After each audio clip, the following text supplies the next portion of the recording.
નમસ્કાર વિદ્યાર્થી મિત્રો, આજના વિડીયોની અંદર આપણે વિજ્ઞાનની અંદર પ્રકરણ નંબર 8ના વિભાગ બી માટે મોસ્ટ આઈએમપી પ્રશ્નો આપવાના છીએ. અગાઉ ઓલરેડી આપણે ટોટલ પ્રકરણ 7 સુધીના મોસ્ટ આઈએમપી આપેલા છે. એ તમે ન જોયા હોય તો એની લિંક તમને વિડીયોની નીચે ડિસ્ક્રિપ્શનની અંદર મળી જશે, તો એકવાર જઈને જોઈ નાખજો. ઓકે, ઓલરેડી આપણે ગણિત અને વિજ્ઞાનના ઘણા બધા મોસ્ટ આઈએમપી આપેલ છે. આ બધા જ વિડીયો એક જ લિંકની અંદર છે અને એ લિંક વિડીયોની નીચે ડિસ્ક્રિપ્શનની અંદર આપેલી છે. તો એના ઉપર ક્લિક કરો અને બધા જ વિડીયો જોઈ નાખજો, જેથી તમને બેનિફિટ થાય. ઓકે, ચેનલમાં જો તમે પહેલી વાર આવ્યા તો ચેનલને સબસ્ક્રાઈબ કરજો, બેલ આઇકન પણ દબાવજો, જેથી આવા યુઝફુલ વિડીયો તમને સૌથી પહેલાં મળતા રહે. અને ધોરણ 10ના તમારા જેટલા પણ મિત્રો હોય એમના સુધી પણ આ વિડીયોને જરૂરથી શેર કરજો. આ તમને ખ્યાલ જ છે કે જ્યારે પણ આપણે વિજ્ઞાનના આઈએમપી પ્રશ્નો આપીએ છીએ ત્યારે તમારે નોટ અને પેન સાથે રાખવાની. જેમ જેમ હું પ્રશ્ન વાંચીશ એમ તમારે પ્રશ્નને લખતા રહેવાનું રહેશે. ઓકે, પહેલાં આપણે બોર્ડ એક્ઝામમાં પૂછાયેલા પ્રશ્નો આપીશું અને જે પ્રશ્નો પૂછાઈ શકે એવા પ્રશ્નો છે એ પછી આપીશું.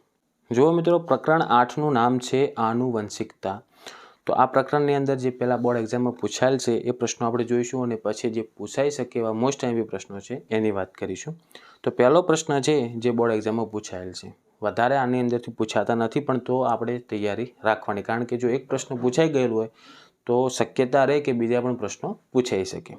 તો જુઓ, એનો પહેલો જ પ્રશ્ન છે, માનવમાં લિંગ નિશ્ચયનની ઘટનાની આકૃતિ દોરો.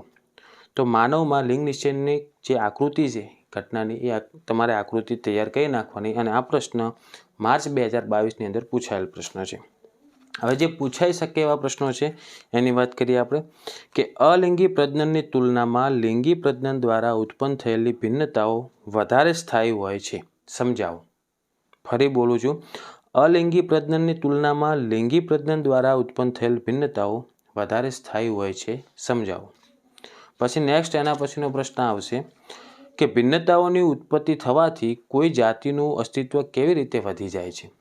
ફરી વાંચું છું, ભિન્નતાઓની ઉત્પત્તિ થવાથી કોઈ જાતિનું અસ્તિત્વ કેવી રીતે વધી જાય છે. આ પ્રશ્ન પણ તમારે તૈયાર કરી નાખવાનો. ઓકે, હવે જુઓ, એના પછીનો પ્રશ્ન આવશે કે મેન્ડલે આનુવંશિકતાના પ્રયોગો માટે ફટાણાની છોડની પસંદગી શા માટે કરી હતી. મેન્ડલે આનુવંશિકતાના પ્રયોગો માટે ફટાણાની છોડની જ પસંદગી શા માટે કરી હતી એ આપણે સમજાવવાનું છે. હવે જો મિત્રો, એના પછીનો પ્રશ્ન આવશે કે વૈજ્ઞાનિક કારણ આપી સમજાવો, મનુષ્યમાં અવતરનાર બાળકની જાતિનો નિર્ણાયક તેના પિતા છે કે શુક્રકોષ છે. આનું વૈજ્ઞાનિક કારણ આપવાનું છે.